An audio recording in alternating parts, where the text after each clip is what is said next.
I never thought I'd tell this story. Not because I'm afraid people won't believe me, but because I'm not completely sure I ever got away from what happened. Every Christmas, no matter where I am, New York, Dallas, Seattle, whenever I see red holiday lights hanging on a porch, I get that same cold feeling down my spine, like someone is standing right behind me, watching. I'll tell you everything. Believe me or don't, that's up to you. A few years back, I moved to Minnesota for a short winter internship. Snow everywhere, temperatures way below freezing, and my student budget was basically non-existent. Every affordable place near the city had already been booked out.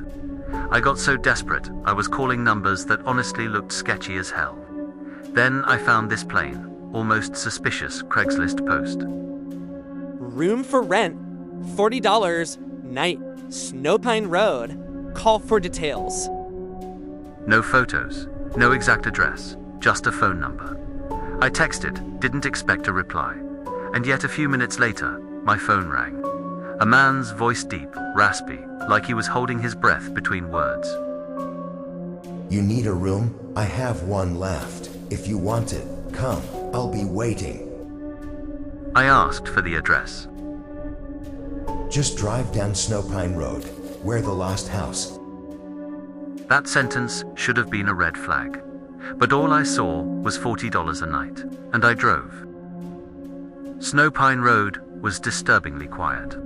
Most houses were dark, despite it being Christmas season. No wreaths, no trees, no lights. Then I reached the last house. It looked abandoned, rotting wood, a roof weighed down with ice, and one lonely yellow bulb flickering on the porch. The only festive thing about it was a string of red Christmas lights along the roof, flickering in a weird, irregular pattern, almost like a distress signal. I knocked. The door opened instantly.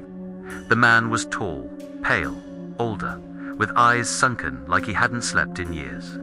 He smiled, but barely. Your room's upstairs. Go on. No hello, no ID check, no small talk, just a command. If it happened today, I'd have turned around and left. But I was a broke student in a snowstorm and didn't know better. Inside smelled strange, like damp wood, mixed with something metallic, old and wrong. He led me to a small room with a bed, a table, a single window. As he put the key on the desk, he said, You'll hear some noises at night.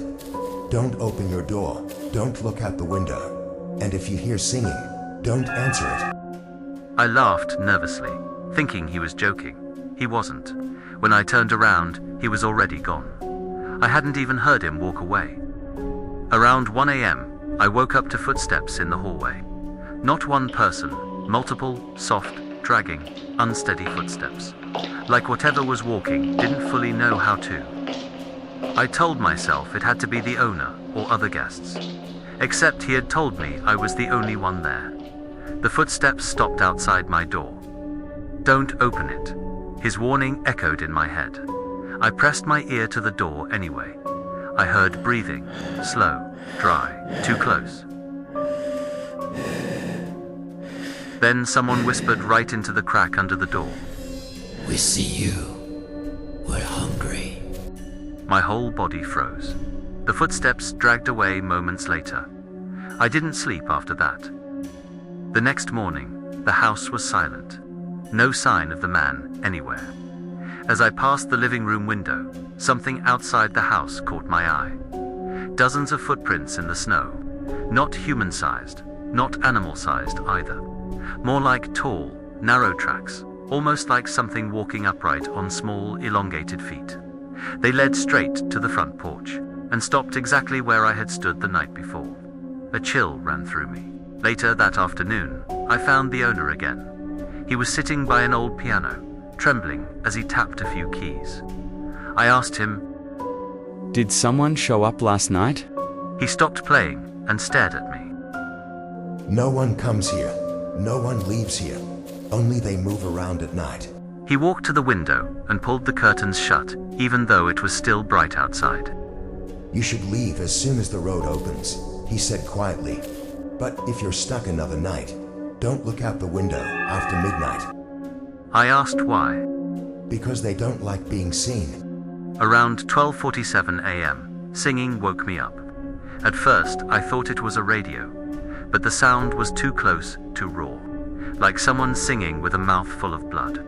A distorted version of "We Wish You a Merry Christmas." We wish you a Merry Christmas. We wish you a Merry Christmas. We wish you a Merry Christmas. Then came the knocking, soft at first, then harder. A childlike voice spoke from the other side. Let us in. It's cold. Another voice, lower, almost mocking. Let us in. The doorknob rattled violently. I nearly peeked through the peephole, but something hit it from the outside. A sharp tap, then laughter went and broke. We see you. Open up. I collapsed into the corner and stayed there until dawn. The next day, a snowstorm shut down Snowpine Road completely. I was stuck. That night, around 2 a.m., the singing returned. Louder, closer, right under my window. I hid under the blanket, trying to ignore it. Then a whisper slid across the glass. Hey, look outside. Another voice. Look, we brought presents. If you don't look, we'll come in. That last sentence broke me, and I made the worst mistake of my life.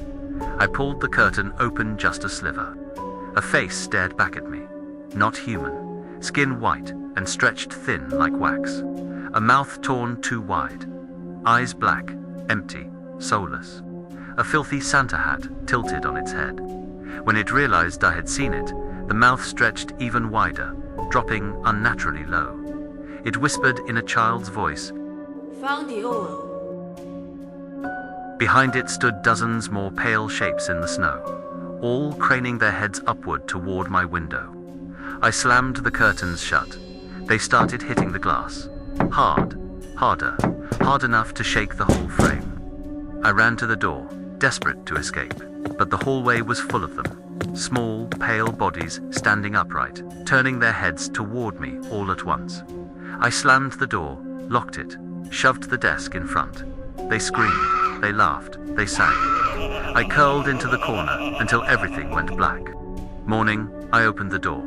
Nothing, no footprints, no scratches, except on the outside of my window. A long, narrow handprint. Not human, not even close. A note was shoved under my door, written in shaky handwriting. Leave as soon as the road opens. I can't hold them back anymore. The man was gone. I never saw him again. When the road cleared, I left without looking back. That night, at a motel in the next town, I told the owner what happened. She went pale. There's no one living at the end of Snowpine Road. Hasn't been for over 15 years. I thought she was mistaken until she pulled up the house on Google Maps. It was marked abandoned. A news article from 2009 reported a Christmas Eve massacre. A family of 4 found mutilated, never solved. One of the photos showed footprints in the snow, the same narrow, inhuman tracks I'd seen. I still don't know what those things were, why they walk like people, why they sing, why they mimic voices. But every Christmas since that year, without fail, I get a message from an unknown number. No text, just a photo, a picture of a window, and a pale figure pressed up against the glass. Last year's message had a caption, "Found you." If you're reading this on Christmas, if you hear singing outside your window tonight, don't look, because the moment you do, they'll know you can see them. And once they know that, they'll come for you.